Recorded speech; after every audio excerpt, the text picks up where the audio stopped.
The big SEIU Obama union that beats up Tea Party people and gets away with it has stormed a Bank of America, according to Business Insider and the Huffington Post. Bank of America protests, dozens storm bank branch in D.C. demanding bank re-regulation. But the bill was written by the big banks, just like the insurance companies wrote the insurance plan. And so you got Obama's people preemptively stirring up attacks, protest on banks. His hired henchmen on record, commanded by the White House, are in there saying, let's get the banks. Federal Reserve Act of 1913. Same thing was done then. That'll get them. That'll teach them. Yeah, let them shut down all their competition that are local banks. And we've gone over the bill here. It's been mainstream news that every transaction you make, everything in your account, live time, controlled by the feds. Oh, that's really good. That's another bait and switch by these people. And it's the same type of tricks over and over and over again.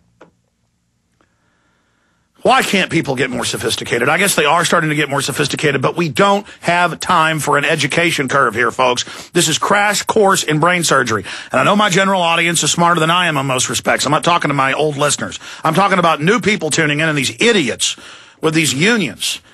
Oh, God.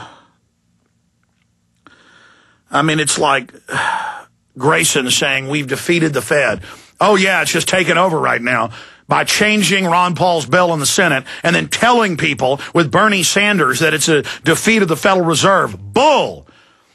Goldman Sachs being investigated by the feds. It's almost completely Goldman Sachs that run all the federal regulatory agencies.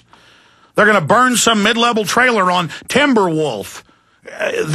They're giving the dog a bone, folks. They're giving the dog a bone.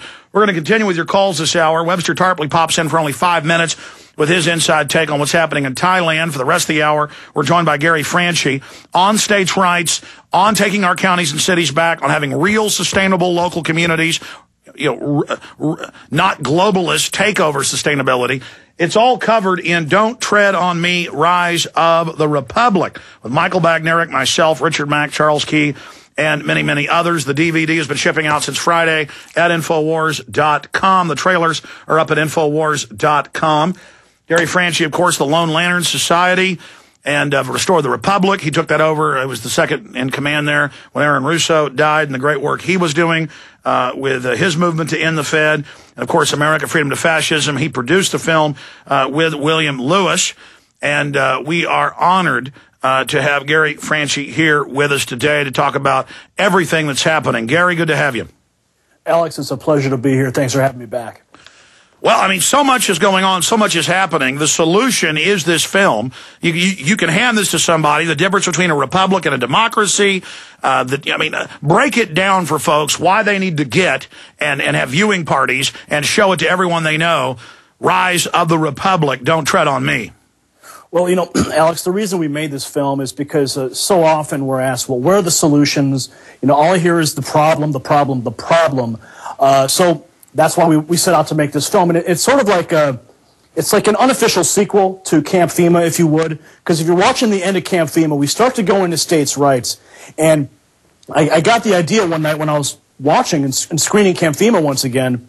I said, we really got to expound on this issue. We got to expound upon the 10th Amendment and really give people the information that they need so that they can introduce the legislation that we talk about in the film, that can really put teeth into the 10th Amendment, that can rein in the federal government, and also expose the different methods the federal government uses to rein in the states. We call it the choke collar that the federal government uses.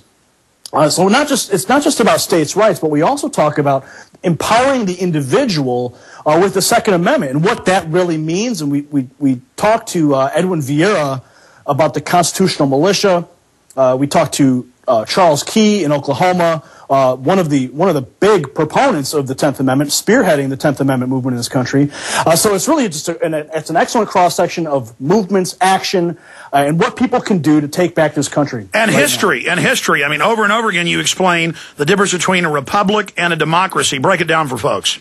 Well, most folks don't even realize. I mean, well, you ask the average person on the street, they say, well, we are a democracy. And you say, no, no, no. We are a republic. We are based on laws. Democracy is what is so often referred to as, two wolves and a sheep voting on what's for dinner.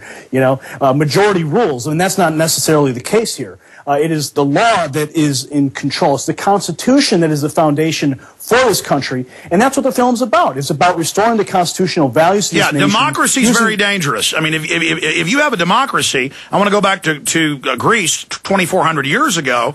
Only the elite families had voting, and they would go up to the top of a hill. This is on record. They had a bucket for black rocks, a bucket for white rocks.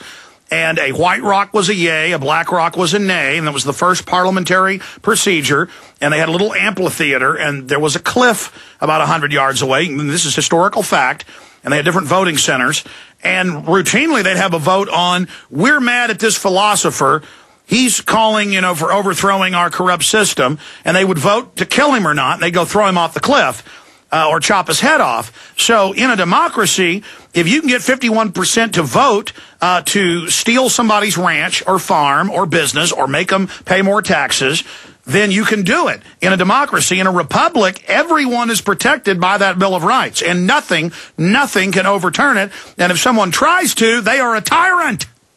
Right. It doesn't matter if you're a minority or a majority in the population. It is the law and is the rights that are inherent in the Constitution that allow us to have the freedom. Well, they just point out our inalienable rights, absolutely, that exist as the Ninth Amendment states, that exist before this compact. This is just a statement of the already observed liberties of the free humans on this planet.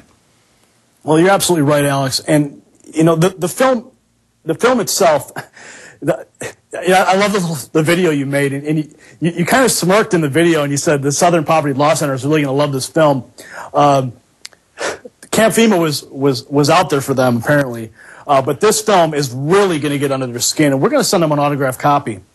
Well, they've been, for those that don't know, on CNN and other channels, they've been demonizing Camp-fema, and the Southern Poverty Law Center's been demonizing it. So, yeah, if they didn't like that, they're really not going to like this. No, absolutely not. I mean, well, look, they want to put out, these rage on the right and the rise of the right, these disinfo pieces out there. This is the rise of the republic. Absolutely. This is the rise of the republic. We're documenting it here. And I want people to know that they can make copies of this film. Purchase a copy, make copies, pass it out hand to hand. It's the viral distribution that's going to get this message to the American people. Well, you've done well, Gary, and so has William Lewis. I want to play a clip here to illustrate the difference between a mainline moron that doesn't know the Bill of Rights and Constitution, Miss Teen South Carolina a few years ago, versus Miss Oklahoma, Morgan Elizabeth Woolard. The difference between an informed patriot woman and a dingbat educated in the public school system. Let's go to Miss Teen South Carolina first.